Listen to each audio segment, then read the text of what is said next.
حول ولا قوة إلا بالله العلي العظيم. اللهم بنورك اهتديت وبفضلك استغنيت وبك أصبحت وأمسيت ذنوبي بين يديك نستغفرك ونتوب إليك. أما بعد. Bismillahirrahmanirrahim. Telah berkata Imam Syafi'i rahimahullahu ta'ala, inni ra'aitu wuqufal ma'i yufsiduh in saha taba wa in lam yajri lam yatib wal usdu laula firaqul ardi maftarasat wassahmu laula firaqul qawsi lam yusibi wasyamsu law waqafat fil fulki daimah laman lahan nasu min ujmin wa min arabi wattibru katturbi mulqa fi amakinih wal'udu fi ardihi naw'un minal hatab. Maksudnya, telah berkata Imam Syafi'i rahimahullahu ta'ala, aku melihat air yang menggenang itu mengotori dirinya sendiri. Air akan jernih bila mengalir dan akan menjadi kotor bila bertakung, yakni menggenang, sehingga tidak akan mendapatkan mangsanya seandainya tidak berganjak daripada tempatnya. Anak panah tidak akan mencapai sasaran seandainya tidak dilepaskan daripada busurnya. Matahari akan menjenuhkan manusia seandainya terus-menerus berdiam di orbitnya. Biji-biji emas akan nampak seperti tanah biasa seandainya tetap berada di tempatnya. Kayu gaharu hanyalah kayu biasa jika ia masih tertanam. Sidang hadirin yang dirahmati Allah sekalian, ungkapan kata-kata Imam Syafi'i ini berkait dengan beberapa perkara yang boleh difahami dalam kehidupan manusia. Yang pertama berhubung dengan air. Yang kedua berhubung dengan singa. Seterusnya Imam Syafi'i menyebut mengenai anak panah. Kemudian Imam Syafi'i menceritakan perihal matahari dan sifatnya. Seterusnya disebut berhubung dengan emas yang tertanam di dalam bumi. Dan akhirnya Imam Syafi'i menyatakan perihal kayu gaharu, di mana kata-kata dan kalimah-kalimah ini berkait dengan dua perkara, dan kedua-duanya ini sangat tali menali dan kait mengait di antara satu sama lain. Apabila sesuatu itu dilaksanakan, maka pastilah akan mendatangkan hasilnya. Manakala manusia yang mau hasilnya sahaja, tetapi tidak menggerakkan usahanya, maka dia berada pada kedudukan berangan-angan.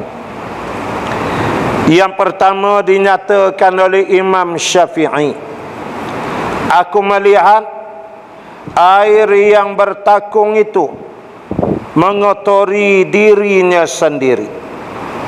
Air akan menjadi jernih bila mengalir dan akan menjadi kotor bila bertakung. Hadirin yang dirahmati Allah sekalian, kalimah ini juga mengaitkan berhubung dengan asal kejadian manusia yang dibuat daripada air, dan sifat air ini dia bersih. Air ini secara asas memberikan manfaat kepada manusia, haiwan, tumbuh-tumbuhan dan sebagainya.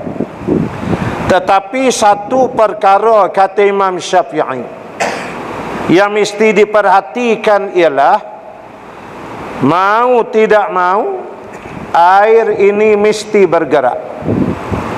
Kerana air yang bertakung ni dia akan jadi kotor.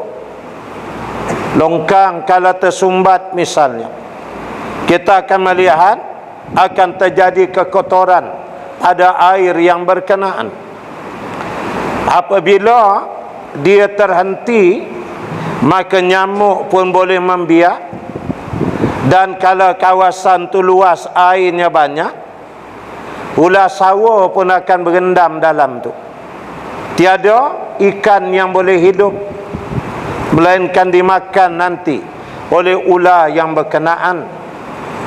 Maka sebaik-baik air ialah bergerak. Kerana memang kita melihat fitrah bagi air ni, kalau dia mengalir dia bersih. Lihat saja air terjun, daripada jauh kita tengok, kita dah nampak putih terhempas jatuh seperti kapas, putih melepak. Padahal air itu, mengapa dia jernih? Kerana dia mengalir. Dan bila air ni, dia berani sikit mengambil risiko terhempas ke bawah, jatuh daripada tempat yang tinggi, dia sanggup. Maka kita melihat betapa bersih dan jernihnya air. Selepas dia jatuh, dia mengalir dalam keadaan sejuknya, jernihnya. Batu-batu boleh dilihat, bahkan ikan yang ada di dalam air itu pun kita boleh nampak berlari dan berenang dengan gembiranya. Banding dengan air bertakung yang kotor ni, dia tidak ada manfaat. Demikian kehidupan ini, kita kena berusaha, kena bergerak. Jangan duduk saja kemudian kita menteorikan. Jangan. Berusaha atas kekuatan kita masing-masing. Bila kita bergerak dan kita mula mengusahakan, maka insya-Allah hasil pergerakan itu akan mendatangkan manfaat bagi diri kita sendiri, dan juga memberi kesan dan manfaat bagi orang lain yang ada di sekitar kita. Maka Imam Syafi'i berpesan supaya dalam hidup ini kena bekerja, kena bergerak, kena berusaha. Ketika Sayyidina Umar Ibn Khattab radhiyallahu an melihat seorang pemuda yang duduk di dalam masjid, dia berwirid, berzikir, baca Quran, sembahyang malam. Siang dia berpuasa, malam dia bertahajud. Tapi dia di situ aja. Lalu Sayyidina Umar bertanya kepada sahabat-sahabat yang lain, adakah kamu kenal pemuda ini? Mereka menyatakan tidak kenal, wahai Umar. Dia baru je sampai sini. Kemudian dalam beberapa bulan ni macam itulah dia. Duduk je di sini. Lalu kata Umar, bagaimana dengan makanan dia? Sahabat menjawab, kamilah aturkan hantar kat dia. Minuman dia telah kami aturkan orang-orang lain untuk menjadualkan hantar bagi dia minum. Kalau begitu kata Umar, dia duduk saja aja, berzikir, berwirid, itu aja. Sahabat menyatakan ya. Lalu marah Sayyidina Umar, dia ambilnya kain reda, dia yakni kain serban yang ada di atas bahu dia. Dia pintal-pintal kain tu, dia datang dan dia libas belakang orang ni. Sayyidina Umar menyatakan, bangun. Adakah kamu tidak mengetahui bahawa hujan tidak akan turun dalam bentuk emas dan perak kepada kamu? Bangun, keluar, pergi bekerja, carilah rezeki, kata Umar. Lalu dipukul dia sehingga dia keluar meninggalkan Masjid Nabawi. Waktu solat baru dia balik. Nah, jadinya Islam menganjurkan berusaha, bergerak, mengalirlah seperti air yang akan menjadi jernih kehidupan kita. Kalau duduk saja tu yang jadi kotor, pemikiran akan jadi kotor, hati akan jadi kotor. Karena duduk seorang dia tak bergaul. Sedangkan sifat manusia hablum minan nas, dia mesti bergaul dan bersama kehidupan dia dengan manusia lain, sehingga tidak akan mendapatkan mangsa seandainya tidak berganjak dari tempatnya. Dia kalau menyebut berhubung hutan belantara, singa ni raja lah di tengah belantara. Begitulah tegapnya badan singa dengan ngauman dia, kuku dia, terkaman dia. Tapi kata Imam Syafi'i, kalau singa tu duduk saja aja, dapat dia mangsa? Tak dapat. Kau nasib baiklah tersesat kau seekor pelanduk usa, betul-betul lalu depan dia, sambil duduk dia tepuk, aku itulah. Tapi biasa jarang. Sebab binatang yang nama singa, harimau, dia ada bau. Haiwan lain memang sensitif dan sangat concern. Terbau je ada orang dah selekoh jalan lain dah. Dia tahu bau harimau, bau singa ni. Jadi kata Imam Syafi'i, begitu tegap sasa tubuh singa ni, mata dia dengan renungan dia, kuku dia. Tapi kalau duduk saja je, dia boleh dapat apa? Mati duduk sudah. Dia kena bangun, dia kena bergerak, turun bukit, manjat dahan, mengendap celah batu, berjalan. Boleh jadi sehari dua hari baru dia dapat mangsa dia. Tu pun dia kena berlari, dia kena lompat, kena terekam, bahamkan, taring dia masuk ke leher mangsa, baru dia boleh dapat. Ni duduk saja aja, mana nak ada datang rezeki, melainkan mesti berusaha. Senang susah hakikatnya tidak ada dalam pekerjaan. Kalau nak sebut susah, semua kerja susah. Kalau nak sebut senang, semua kerja senang. Itu jawab dia. Atas masing-masing aja. Ada orang melihat kerja tu susah, orang lain rasa senang. Ada yang merasakan yang ni relax boleh buat, tapi ada orang lain kata payahlah. Ini subjektif. Soalnya mau usaha atau tidak. Kalau tidak, duduk jadi singa lapar. Itu jawab dia.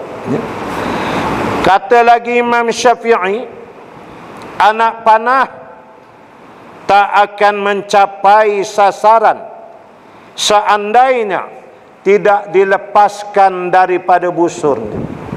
Kadang mata anak panah ni buat daripada besi, daripada tembaga. Kadang-kadang anak panah mata dia tu daripada buluh mempat, ya buluh yang keras.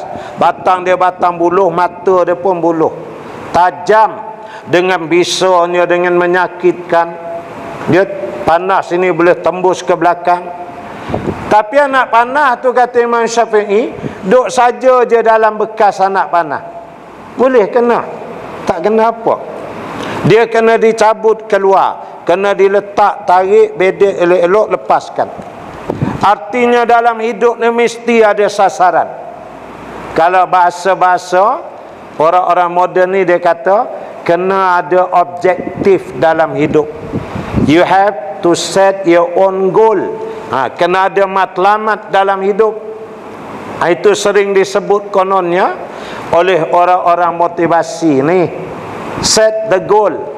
Ada golden egg, ada telur emas lah, macam-macam lah. Itu soal motivasi tak apa. Tapi nak sebut kata Imam Syafi'i, mesti ada target, ada matlamat dan sasaran dalam hidup. Macam berjuang. Berjuang ni sebenarnya tuan-tuan mudah aja. Konsepnya mudah. Kalau nak menang, buat cara nak menang. Tu je. Nah, kalau nak kalah, buat cara nak kalah, habis cerita. Bukan payah berjuang ni. Selain daripada kena ikhlas, pengorbanan, itu kenalah. Tapi soal nak menang tak? Menang. Nak menang, buat cara nak menang. Bercakap cara orang menang, semangat cara orang menang, berfikir cara menang, bekerja, bertindak, semua cara ke arah kemenangan. Ni cakap nak menang, tapi bekerja cara orang kalah. Macam mana? Nak menang, buat cara nak menang. Nah, kalau nak syurga, buat cara betul-betul nak ke syurga. Jangan sebut kata nak ke syurga, tapi gerak langkah semua na'udzubillah menghala ke neraka. Mana boleh? Nak syurga, buat cara ke syurga betul. Dengan amalnya serius, sungguh-sungguh, mujahadah, dengan segala susah payahnya. Kena letak sasaran, kena bergerak, kena mengalir, kena ke sana kemari. Macam itulah. Itu yang digambarkan oleh Imam Syafi'i. Kalau tidak, jadi sia-sia je nak panah tu. Simpan duk senyap lama, reput situ aja. Tak jadi. Dia mesti dilepaskan pergi ke sasarannya. Bergerak. Apalagi dunia hari ni. Kalau kita duduk, orang berjalan dah. Kita berjalan, orang dah berlari semua. Tinggal nanti. So, mau tidak mau, mesti kena berusaha, bekerja keras, cari rezeki untuk kehidupan dunia dan akhirat. Kerja keras itulah dia panggil jihad. Dia panggil mujahadah. Jangan kata jihad tu kerat kepala orang mandi darah aja.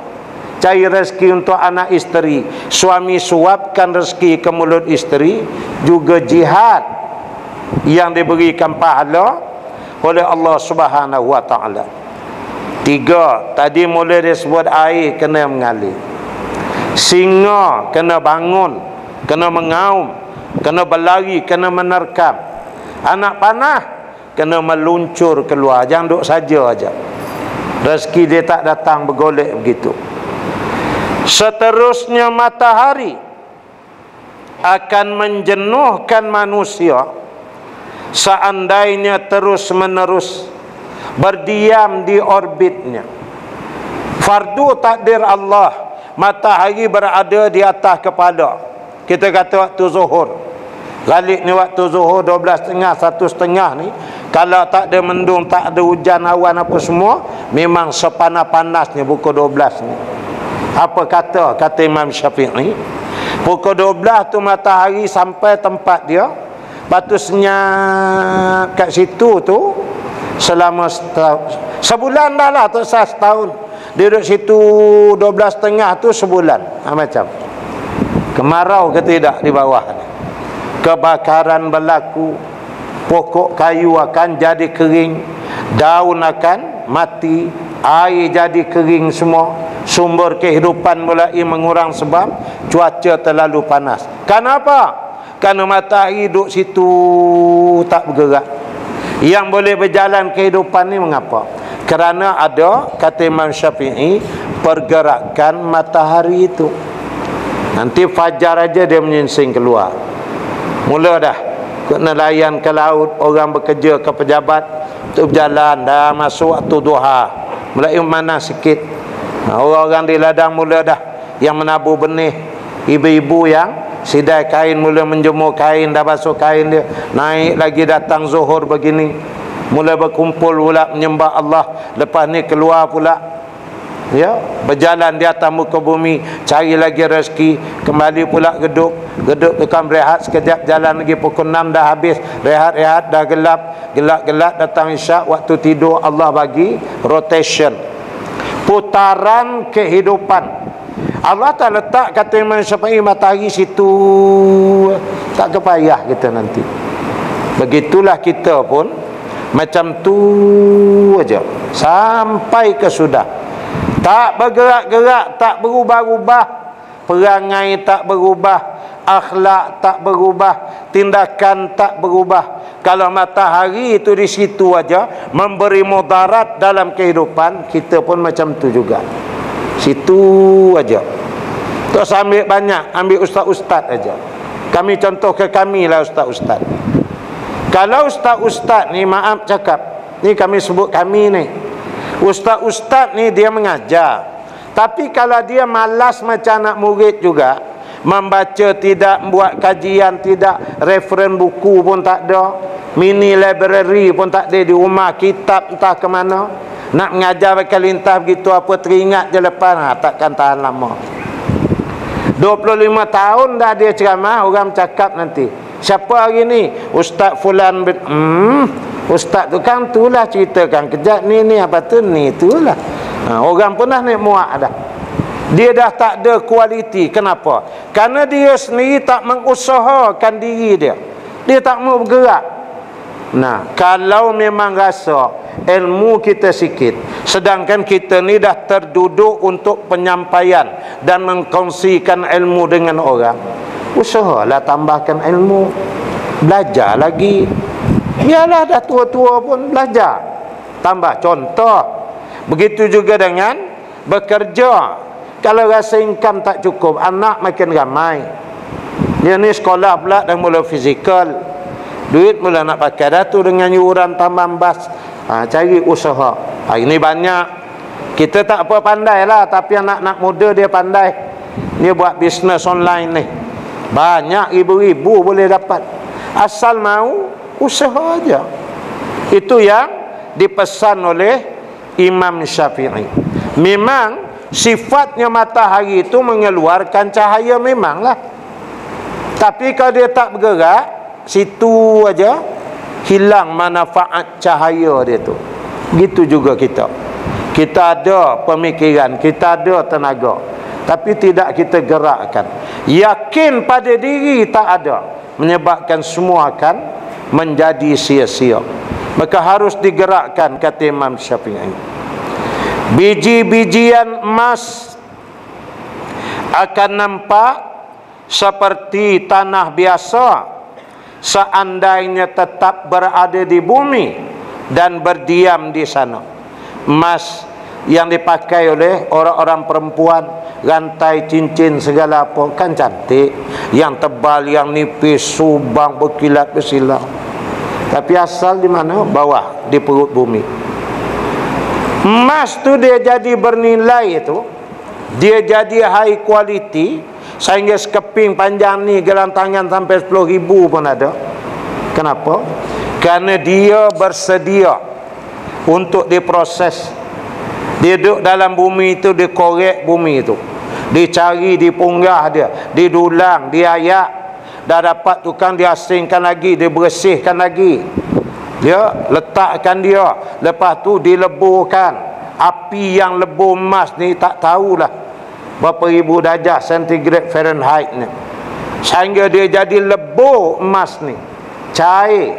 Dah cair masuk dalam mold dia, acuan dia adalah bentuk acuan cincin ke rantai, tak kira lah. Dimasukkan di situ, lepas tu dikeluarkan.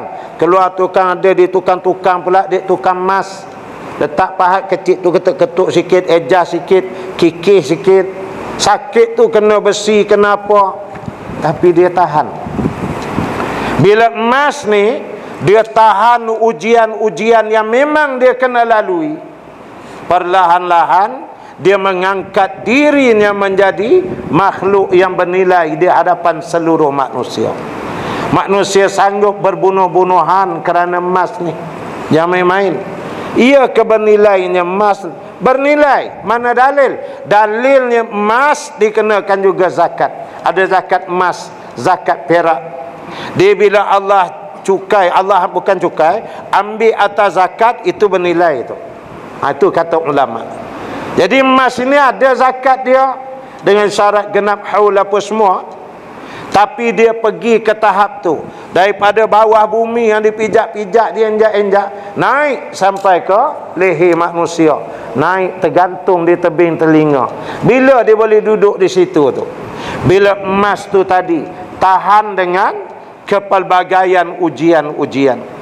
Dia basuh, dia dihempuk, dia dibakar, dia apa semua.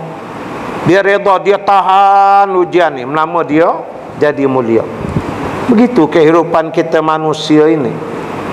Bukan terus jadi mulia siapa pun, tapi kerana tahan ujian. Lihat generasi sahabat, mereka tahan ujian-ujian yang dihadapkan oleh Allah ke atas mereka.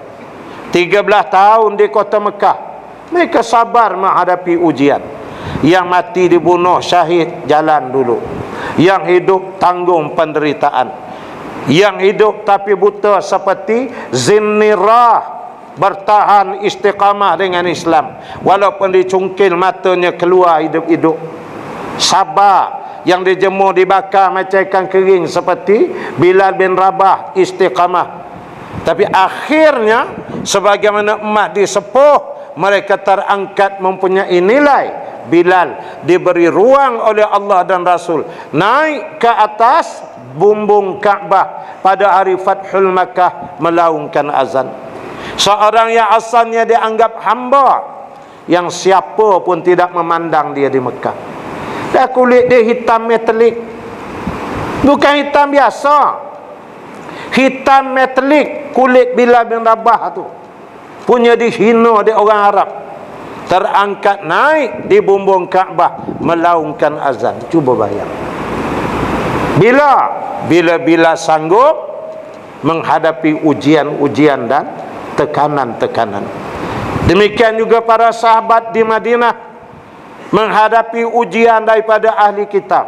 Yahudi Bani Qainuqa, Quraiza, An-Nadir, menghadapi Parsi, Rom. Tapi bila mereka istiqamah dan tahan dengan ujian, mereka bersabar, Allah datangkan kejayaan. 2/3 muka bumi jatuh ke tangan Islam.